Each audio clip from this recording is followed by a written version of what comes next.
يا الله. فانا اثناء الجلد ما طلعت الصوت، كنت بزرغت. نص القبيله قال لك طلع صوت، والنص التاني قال لك زرغت، وبناء عليه شالوا الفيديو وادوه للقضاء. وبعدين هقول لك على اللي حصل. انا بس اتجلدت بالكرباج، كل اللي انا عملته قالوا لي ايه؟ قلت لهم زرغت.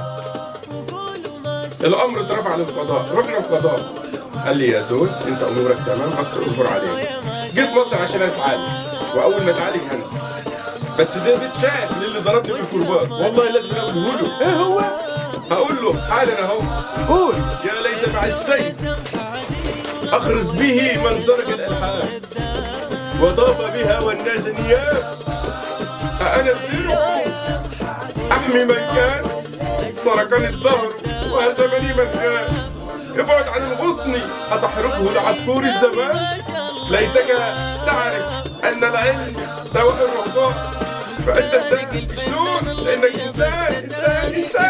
لا تحزن لا تحزن يا أخي.